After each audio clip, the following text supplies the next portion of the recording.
지금 히브리서 저자의 그 편지를 받는 사람들은 굉장히 어려운 환경적인 그 환난에 처하게 된 사람들입니다.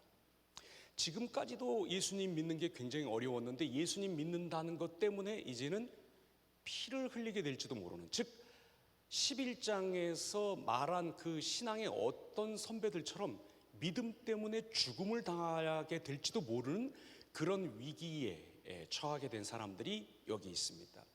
오늘날 이렇게 교회 나와주시면 감사해가지고 나오셨냐고 왜 이렇게 회전문으로 나오시냐고, 매주 나오시지 이렇게 막 버선발로 쫓아나가가지고 반기고 뭘 어떻게 해도 그냥 뭐 다 오케이 그러는 이런 분위기에서는 도무지 납득이 가지 않는 말을 사실은 히브리서 저자가 하고 있습니다. 그건 뭐냐면, 지금 여러분이 피를 흘리게 될 수도 있는 정도의 심각한 환난이 곧 괜찮아질 거라고 절대로 얘기하지 않습니다.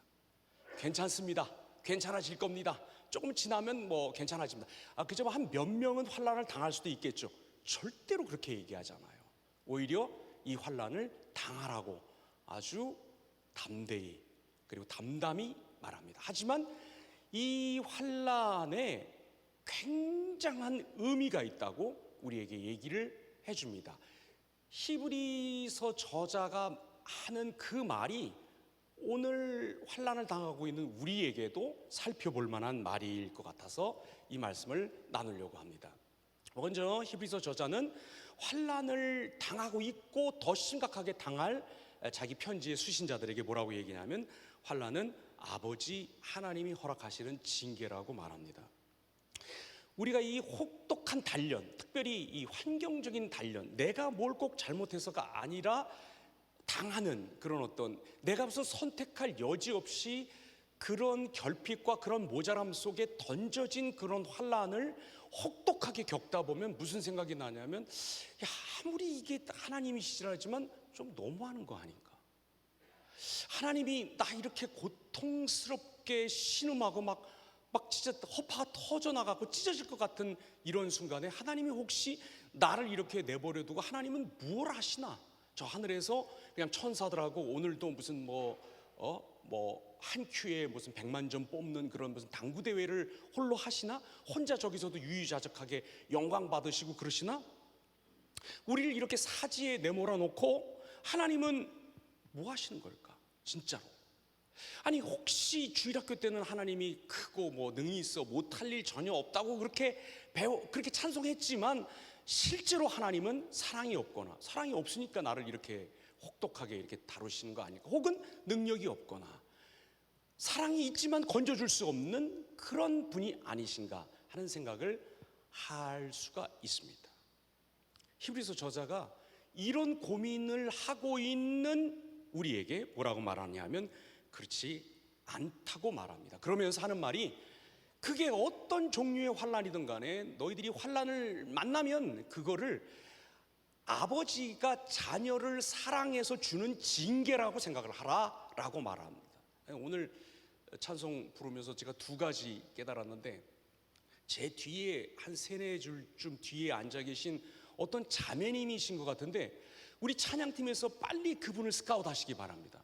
저는 기도원 와서 4년 만에, 3년 7개월 만에 처음으로 정박자로, 여기 이렇게 뭐가 이렇게 있으면, 만약에 뭐 우리는 너는 내 아들이라, 내가 너를 낳았노라 이렇게 하는데, 그분은 그 박자를 다 끌어서 부르시더라고요.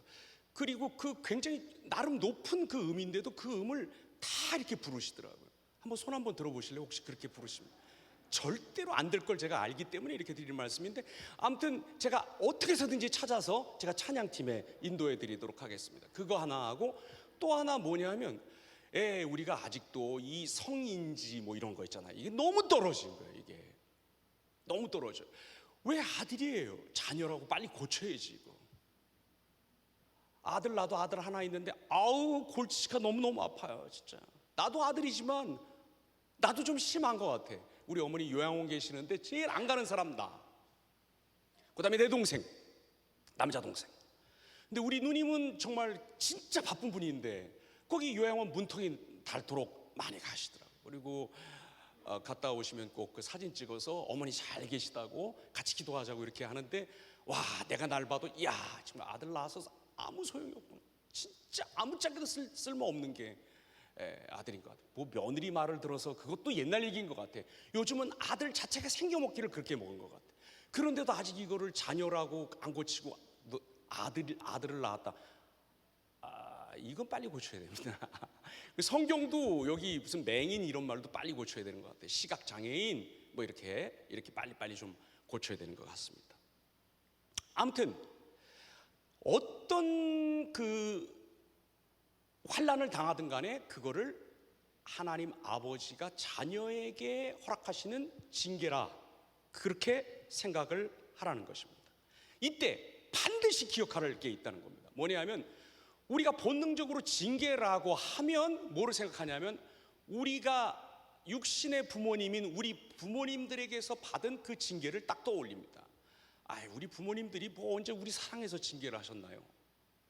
여러분은 그럴지 모르지만 저희 아버지는 저를 사랑해서 징계하신 것 같지가 않아요. 자기 자존심 때문에 저를 징계했어요.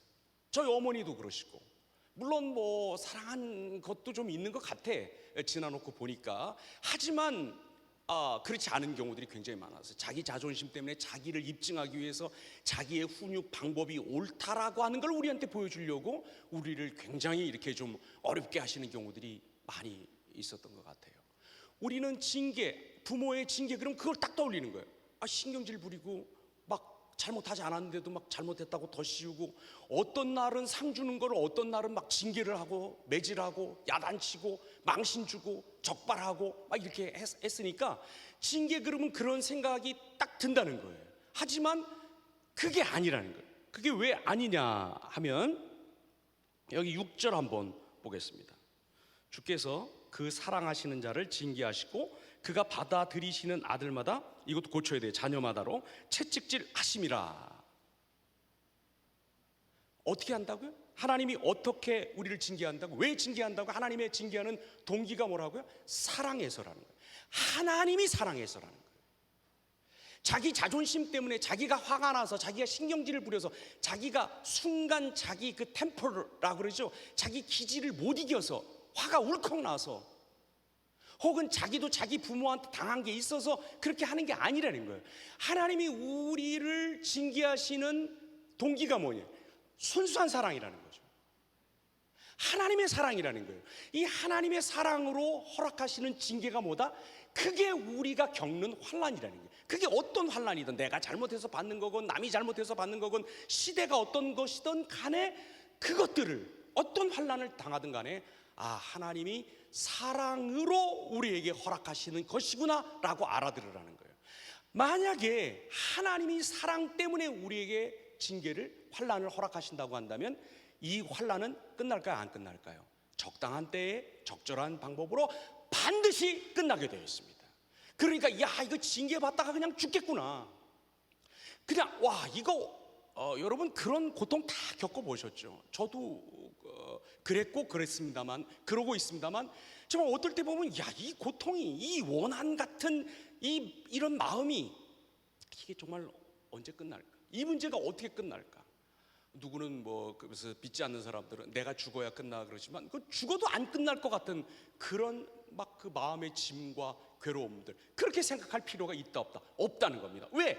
사랑의 하나님이 자녀를 사랑해서 우리 부모들하고는 달리 자기가 신경질 나가지고 자기가 화나서 자기 입장이 어려우니까 하는 게 아니라, 전능하시며 무한히 사랑 많으신 하나님이 그 사랑 때문에 환난을 주시는 것이기 때문에 이거는 적당한 때에 끝날 뿐 아니라 이 사랑의 동기, 사랑의 이유에서 우리를 징계하시는 거기 때문에 그게 우리에게 굉장한 그것 자체로 뭐 유익이다 아니다 이걸 떠나서 의미가 심각하게 있다는 것입니다.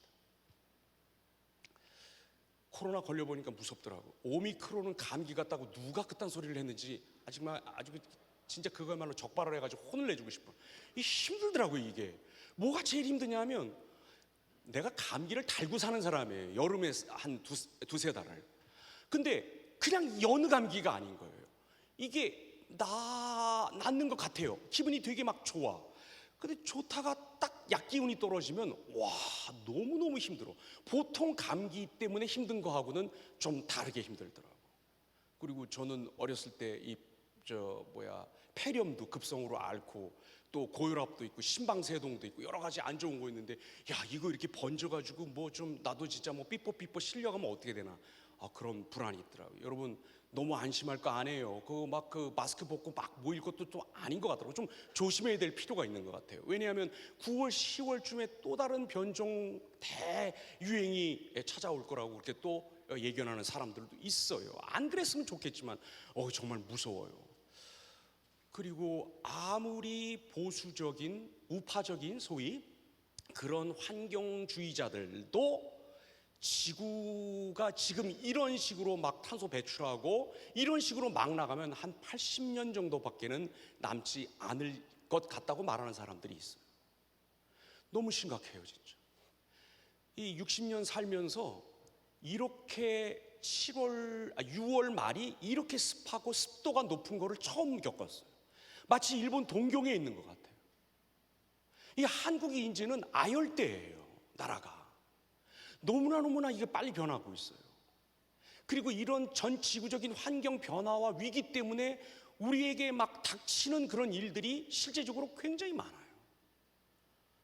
아니, 그거 고사하고 지금 이 주식시장 막 그냥 하염없이 하락하고 빚내가지고 집 샀는데 집값 떨어지고, 빵 하나 요만한 거에 뭐 800원, 700원 하던 게 뭐 거의 2천 몇백 원씩 막 올라가고, 밀가루값 올라가고, 저 경유차를 제가 타는데 어디 가가지고 주유소에서 주유하기가 겁이 나요.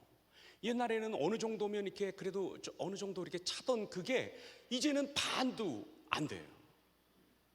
야, 이러다가 도대체 이건 무슨 80년 뒤에 무슨 환경 위기로 지구 어떻게 되기 전에 앞으로 한 2, 3년 안에 우리 전부 죽을 것 같아. 전부 실직자 되고 전부 복지 사각지대에서 다 노숙하고 빵 한 조각 밥 한 그릇 위해서 햇반 하나 쟁탈하려고 서로 막 머리끄댕이 잡고 싸우고 그렇게 되는 거 아닌가 하는 생각이 굉장히 많이 들어요. 사회 시스템이 아주 무서운 속도로 붕괴하고 있습니다. 어저께인가 그저께인가 미국이 그 낙태를 낙태를 해도 된다는 거를 다시 주 법원으로 다시 돌려보냈죠. 연방 법원에서.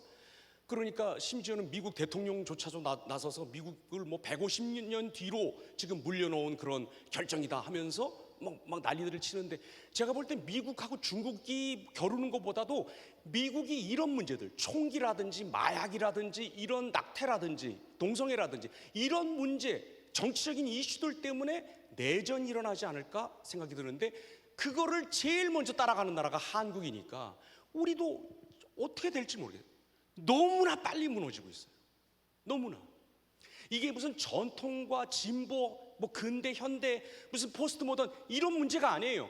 그냥 인간이 무엇인가, 삶이 무엇인가 하는 문제하고 관련해서 우리가 공통적으로 내놓을 수 있는 답이 점점 더 없어지고 있어요. 그러니까 내가 말하는 인간, 내가 말하는 삶이라고 하는 것을 공명할 수 있는 그런 어떤 무엇도 점점 더 없어지고 있는, 완전히 무너져 가고 있는 그 속에서 우리가 살아가고 있어요. 심지어 전쟁. 이거 정말 이 속에서 우리가 살아가고 있는데 정말 겁납니다. 이러다가 다 망하고 다 죽는 거 아닌가 하는 생각이 듭니다.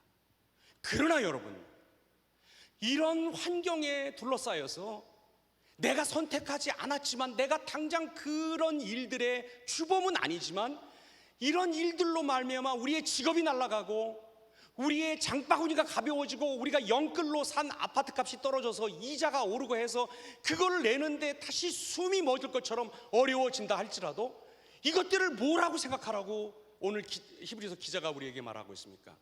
아버지가 너희들 골탕 먹이려고? 너희들이 죄가 많아서? 너희들이 전생에 잘못해서? 아니, 우리를 사랑하여서 허락하신 일로 이 모든 것들을 받아들이라고 말하고 있는 것입니다. 그러니까 여기에 의미가 있는 것이고, 이것은 반드시 끝날 일이라고 하는 것을 우리에게 믿으라고 말하고 있습니다. 지금 우리가 당하는 환난들, 하나님의 사랑을 우리가 어떻게 다 이해할 수가 있겠습니까? 사람 사랑도 확인이 안 돼가지고 난 37년 사랑한다는 여자랑 살면서도 도무지 모르겠어요. 이게 사랑을 하는 건지 핍박을 하는 건지 박해를 하는 건지. 나 요새 가스라이팅 당하고 있는 것 같아요. 내가 아까도 우리 임원들에게 보여드렸는데 이 손이 주부습진에 걸려가지고 맨날 설거지를 너무 많이 해가지고, 그리고 새벽이고 한밤중이고 없어요. 수기산책은 다 내 몫이에요. 다 그러면 그냥 푸시 일어나서 그 끌고 주여 아버지 이러면서 끌고 나가야 되는 거예요. 사람 사랑도 힘들어요, 이해하기가. 근데 어떻게 우리가 하나님 사랑을 알겠어요? 이 환난이 사랑이라는 걸 우리가 어떻게 다 알겠어요? 아니 사랑이 아니라고 어떻게 말할 수가 있겠어요? 그 다 이해할 수 없는 하나님의 깊은 마음에서 나온 사랑으로 벌어지고 있는 일이라고 받아들이라고 우리에게 말씀하고 있어요. 그러니까 우리가 이 시간 한 가지 고쳐야 될 거 있어요. 아예 우리 예수 믿는 사람들 그냥 교회 나와가지고 맨날 벌어진 일들을 피하느라고 어디 도피성도 든든한 데 없나? 나는 실직 안 당하는 거 없나? 나는 이거 코로나 안 걸리는 거 없나? 나는 경기 침체 피해가는 거 없나? 다른 사람들은 주식시장에서 다 깡통 차고 개미 되고 그냥 밟힌 개미, 끊어진 개미, 3등분 된 개미 이렇게 돼도 나는 이 시장에서 승리할 수 있는 길 없나? 어디 무슨 도사 없나? 뭐 없나? 그거 기도해서 찾아내려고 자꾸 어디 도피성 들어가려고 그런 방법들 강구하려고 하지 말고 뭘 해야 되는 겁니까? 이게 정말 이런 환난이 하나님의 사랑에서 나오는 것이라고 한다면 주여 이것을 지나면서 하나님을 알게 하옵소서. 이게 왜 사랑인지 이걸 한번 맛보게 하옵소서. 이 일들을 통해서도 이 환난을 통해서도 하나님의 사랑에 닿게 하옵소서. 말할 수 없지만 설명할 수 없지만 느끼게 하옵소서. 사도 바울이 굉장한 신학자였잖아요. 우리한테 하나님이 우리를 구원하신 그 은혜가 얼마나 큰지 얘기하다가 자기도 말이 막히면 뭐라 그래요? 간혹가다 그래서 거기 그거 나오잖아요. 찬송할지어다 그 영광의 아버지 그에게 세세무토록 영광이 있을지어다. 자기도 말로 안 되니까 찬양하잖아요. 올해도 그런 사람들 되었으면 좋겠습니다. 설명할 수 없지만 뭐라 말할 수 없지만 입증할 수 없지만 사랑 때문에 벌어지는 일이고 하나님이 나를 자녀로 여기셔서 이 가운데를 지나가게 하시는구나. 이런 마음으로 환난을 잘 넘기는 우리가 되기를 바랍니다. 두 번째로 히브리서 기자는 이 환난의 채찍질을 당함으로써 우리가 예수님과 하나 된다고 얘기하고 있습니다. 6절과 7절을 다시 한번 보겠습니다. 주께서 그 사랑하시는 자를 징계하시고 그가 받아들이시는 아들마다 채찍질 하심이라 하였으니 너희가 참음은 징계를 받기 위함이라 하나님이 아들과 같이 너희를 대우하시나니 어찌 아버지가 징계하지 않는 아들이 있으리요. 여기 하나님이 아들과 같이 요때 요 아들은 자녀라고 바꾸면 안 돼요. 왜냐하면 예수님 얘기이기 때문에 그래요. 환난의 중요한 특징이 하나 더 있습니다. 그게 뭐냐면 이런 환난의 채찍질을 누가 먼저 받았다? 예수님이 먼저 받았다는 것입니다. 이미 하나님이 자기 아들인 예수에게 이 채찍질을 이미 가하신 거예요.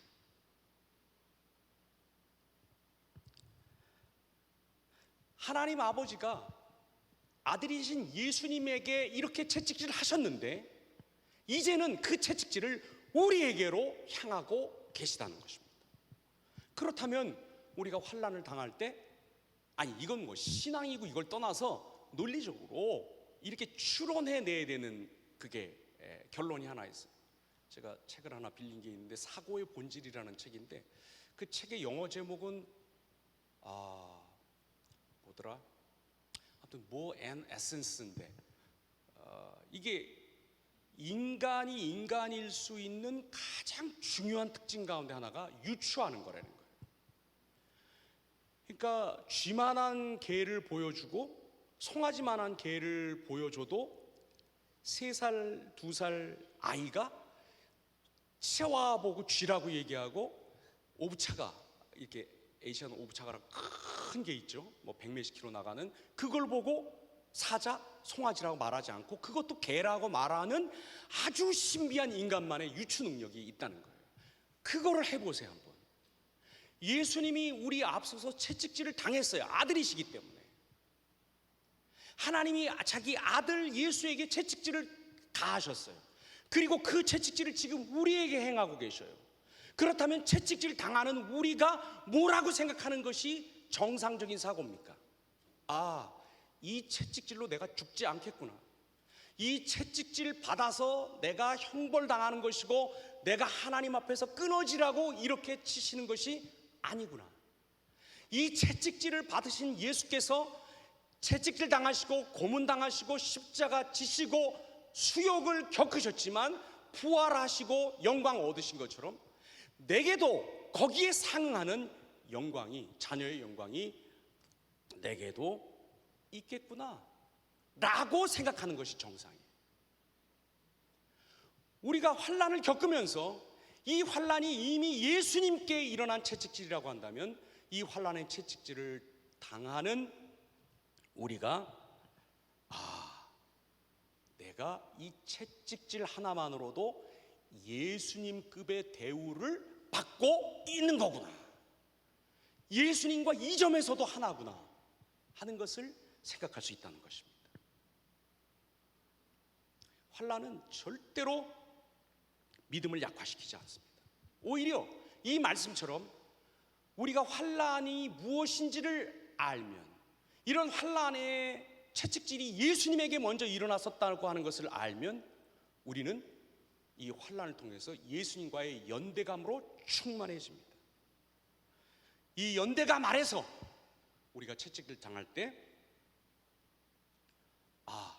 곧 머지않아서 부활의 영광이 있을 것이다, 이걸 참고 견딜 만한 가치도 있고 이게 그렇게 해야만 거기에 도달하는 거구나 하는 것을 우리가 알 수 있게 되는 것입니다.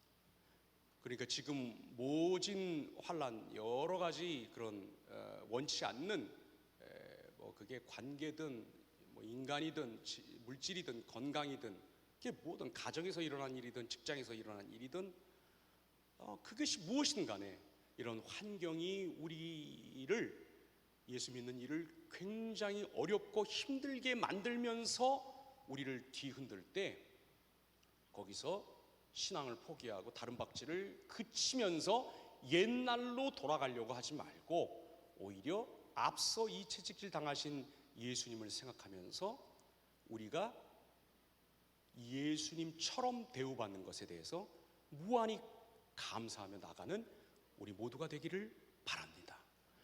우리가 이 땅에서 이렇게 하나님 나라 기다리는 이유가 뭡니까? 뭐예요? 예수님과 더욱더 하나 되려고 하는 거 아니겠습니까?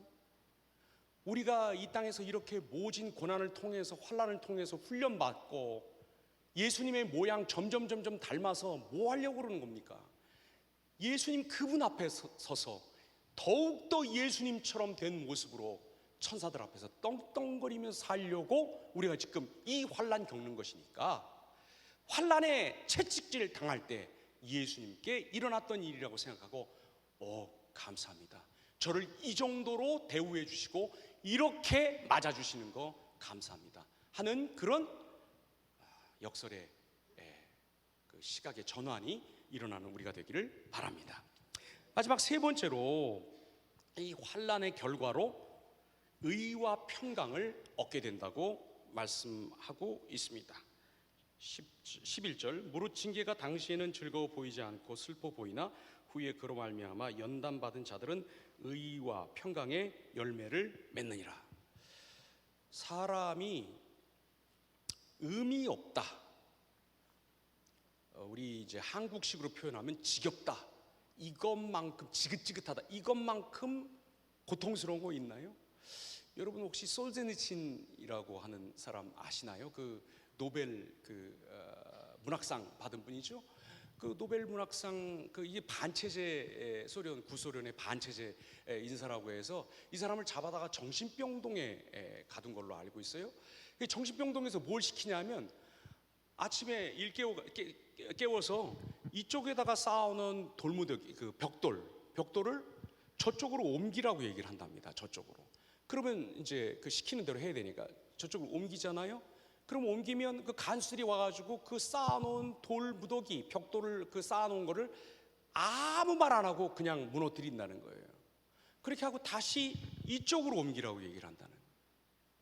그럼 또 그쪽으로 옮기는 거예요. 자, 이렇게 만약에 여러분이 이런 일을 당한다면 어떠시겠습니까? 아, 참 보람이 있다. 이렇게 바벨 덤벨 듣는 대신 이렇게 벽돌 이렇게 나르고 운동하고 하니까 참 건강에 도움이 되겠다, 이런 생각이 드시겠습니까? 안 들죠. 이게 바로 의미 없는 거죠. 보람 없는 거죠. 예측이 안 되는 거죠. 사람 이럴 때 미치는 거예요. 그 빅터 프랭클린가 하는 분 아시죠? 여러분, 그 수용소에, 나치 수용소에 갔는데 그 안에서도 사금파리를 주워다가 이렇게 더 날카롭게 하고 식판으로 준 철판을 뒤집어 가지고 남들 안 하는 면도를 이렇게 매일 하면서 가족들을 만나는 꿈을 꿨다는 거예요. 이렇게 나날이 죽어가는 아무 의미 없는, 가스실로 그냥 오늘 또 아침에 실려가고 점심에 실려가고 저녁에 실려가는, 그리고 또 기차로 한 무더기의 유대인들이 들어오는 아무 의미가 없는 도살장 같은 곳이지만, 거기서 자기가 자기를 그렇게 대접하지 않으면, 그렇게 해서 그런 의미를 부여하지 않으면 살 수 없다는 걸 알고 사금파리를 주워다가 식판 뒷면으로 거울을 삼아서 면도를 하고 가족들 만나는 꿈을 꾸고 흥얼거리고 그렇게 했다는 거예요. 그렇게 해서라도 지금 이 상황, 이 현실과 이곳에 뭔가 의미가 부여돼야 사람이 살아갈 수가 있는 거예요. 만약에 지금 우리가 겪는 환난에 대해서 주님께서 무슨 물론 우리가 설명을 받는다고 해서 다 알 수 있는 건 아니죠. 하나님이 우리한테 설명하시면 그걸 우리가 어떻게 다 알겠어요. 많은 하나님께서 어떤 우리가 지금 당하고 있는 이 환난에 대해서 어떤 확신도 주지 않으신다면, 이게 아무 의미 없이 그저 여기에 있는 벽돌을 저기에 옮기고 그게 다시 무너지고 다시 저쪽으로 옮기고 다시 옮기고 다시 옮기고 아무도 설명해 주지 않고 그저 차가운 얼굴과 싸늘한 눈길로 그거를 감독하는 사람들만 있는 곳에서 그 일을 해야 된다고 한다면 자살하지 않을까요? 이게 무슨 도움이 되겠어요? 우리 살아가는 일에. 그런데 오늘 성경 말씀에 보니까 하나님께서 우리가 당하는 환난에 이 앞서 말씀드린 이런 뜻도 있지만 굉장히 현실적으로 깊이 유익이 있다고 하는 말씀을 하시는데, 그게 바로 11절입니다. 무릇 징계가 당시에는 즐거워 보이지 않고 슬퍼 보이나 그 후에 그로 말미암아 연단받은 자들은 의와 평강의 열매를 맺느니라 그랬어요. 여기 연단이라고 하는 말은 스포츠 전문 용어입니다. 이게 운동 선수들이 받는 훈련을 말하고 있는 거예요. 훈련이 쉽던가요? 안 쉽죠. 근자에 제 해본 훈련 가운데 하나, 이 배드민턴 훈련. 와, 이 코칭을 레슨을 했는데, 그 그룹 레슨을 했는데 진짜 한 5분 하면 토가 나올 것 같아요. 그리고 막 다리가 풀려요. 이게 이렇게 휘청휘청거려요. 춤추는 것처럼. 그 숨이 끊어질 것 같아요. 뭐 옛날에도 그런 그 운동을 해보긴 했는데, 와, 이제 나이가 점점 들어서 하니까 너무너무 힘들어요. 그리고 더 힘든 건 뭐냐면 그 같이 레슨을 받는 아주머니들의 홀대예요. 저를 아주 만만하게 봐가지고 일로 오라 절로 가라, 그래서 여기서 한번 쳐라 저기서 한번 쳐라 이러면서 그 제일 약팀에다가 저를 갖다 끼워 넣어줘요. 그리고 코칭 하시는 그 코치님 마지막으로 만난 분이 할아버지가 목사님이셨던 분이에요. 그래서 제가 목사인 걸 어떻게 알아요. 그래서 맨날 하시는 말씀이, 목사님 쓰러질 때까지 오늘 이거 합니다. 무슨 그 뭐라 그러지, 헤어핀 뭐 합니다 그래요. 그러면 한 2번 하고 일부러 제가 쓰러져요 이렇게.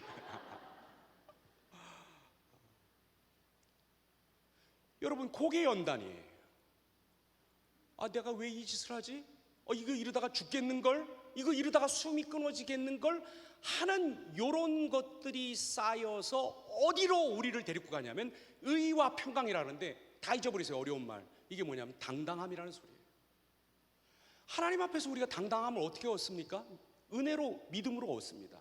하지만 그 은혜로, 믿음으로가 그냥 말이나 구호로 그치는 것이 아니라 그것이 실제로 현실 생활에서 연단을 받아서, 그게 훈련이 되어서, 그게 뭘로 나타나는 거냐? 하나님 앞에서 진짜 그 진정함과 그 진실함이 입증이 된 당당함으로, 하나님 앞에서의 당당함으로 드디어 나타나는 경지까지 우리를 하나님께서 끌고 가시고, 이거를 주기 위해서 하나님이 우리를 연단하신다는 것입니다. 우리를 징계하신다는 것입니다. 나중에 우리가 정말 천사들 앞에 서서, 구름과 같이 많은 그 증인들 앞에 섰을 때 우리가 그냥 예수 믿어요, 저는 이신칭의 교리를 믿어요, 뭐 성화의 교리, 영화의 교리를 알았어요가 아니고, 그 은혜를 믿음으로 받은 사람인데 내가 그게 내 현실 속에서 너덜너덜해지는 것처럼, 정말 이거 붙들고 살아가다가 죽겠구나, 숨 끊어지겠구나, 이러다가 이 사회에서 도태되겠구나 하는 그 지경까지 갔어. 하나님이 그거를 인정하시고, 됐다, 넌 훌륭한 선수다, 너는 훈련됐다, 내가 증명한다 라고 해주시는 거기까지 이르르는 것, 그게 우리의 당당함이라는 것입니다. 그리고 이런 당당함은 정말 천사가 흠모할 당당함이라고 저는 생각합니다. 천사들도 와, 저 자녀는 그냥 사랑의 교회에 왔다 갔다 하면서 뒷자리에 앉아가지고 무슨 떡만 받아가고, 오늘 떡 준다 그러더라고요. 떡만 받아가고 그냥 또 무슨 피드백하면 안 좋았어요, 리더가 늦었어요, 리더가 어째요 저째요, 이런 말만 하고 그냥 지나갔던 그런 성도가 아니라, 하나님이 주신 의로움과 거룩함을 숨이 끊어질 것 같은 그런 훈련과 연단을 통해서 그것을 증거해서 천사들이 저 성도는 진짜 하나님의 멋진 자녀구나 하고 인정하는, 그렇게 입을 모아 우리를 칭송할 수밖에 없는 그 자리로 우리를 데리고 가신다는 것입니다. 이게 우리가 겪는 환난입니다. 이게 히브리서의 19번 히브리서 말씀을 우리가 나눴는데, 히브리서의 결론입니다. 말씀을 이제 마치려고 합니다. 이게 우리 성경, 이거 성경 또 바꾼다고 지금 개정 작업하고 있는데 어떻게 바뀌는지 한번 봅시다. 12절, 그러므로 피곤한 손과 연약한 무릎을 일으켜 세우고 너희 발을 위하여 곧은 길을 만들어 저는 다리로 하여금 어그러지지 않고 고침을 받게 하라. 무슨 말인지 하나도 모르겠어요. 나 진짜 굉장히 여러 번 읽었어요. 이거 무슨 말인지 모르겠어요. 이거 아시겠어요? 알긴 뭘 알아요. 알긴 뭘 알겠어요. 여러 번 읽은 나도 모르겠는데. 그래서 이거를 좀 쉽게 이렇게 옮길 수 없는가 하고 보니까 신학자 중에 한 사람이 조재천 교수라는 분이 있는데, 이분이 이걸 이렇게 옮겨놨더라고요. 제가 읽을게요. 그러므로 맥 풀린 손과 힘 빠진 무릎을 바로 세워 똑바로 걸으십시오. 그러면 절름거리는 다리가 접질리지 않고 오히려 낫게 될 것입니다. 완전히 다른 말하고 있죠. 이게 그 그리스 원어에서 이렇게 옮겼더라고. 근데 이게 맞아요. 자, 환란이 일어나고 있는 모습들을 보면 정말 맥 풀려요. 힘이 빠져요. 그런데 지금 그걸 똑바로 고추 세워 일으키라는 것입니다. 그래서 걸으라는 거예요. 그래야 발이 접질리지 않는다는 거예요.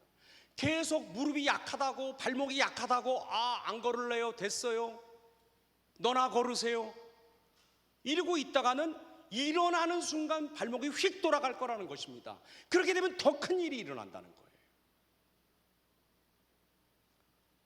근데 이거 우리 자주 하던 말 아니에요?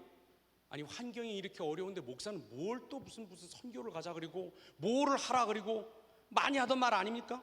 환경이 이렇게 어려운데 나보고 어쩌라고? 이해한다? 이런 말 하지 마. 네가 나를 어떻게 알아? 언제 봤다고? 너 내가 당하는 거 알아? 너 내가 당하는 거 100분의 1만 당했으면 넌 벌써 죽었어. 뭐 이런 그런 마음들 다 있잖아요. 이게 바로 무릎이 약하다고, 손이 좀 풀렸다고, 맥이 풀렸다고 계속 이렇게 살겠다고 우기는 우리 모습인 거예요. 히브리서 저자가 그렇게 얘기하는 거예요. 그러지 말라고. 그렇게 하면 더 큰 일이 일어난다고. 어떻게 하라 그래요? 걸으래요. 일어서래요. 앉아있으면 더 큰일 난다는 거예요. 영영 못 걷는다는 거예요. 주님 앞으로 못 가요.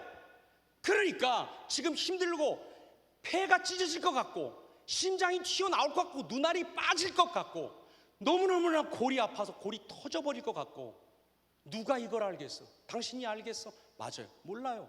하지만 일어나라는 거예요. 걸으라는 거예요. 더 큰일 나기 전에.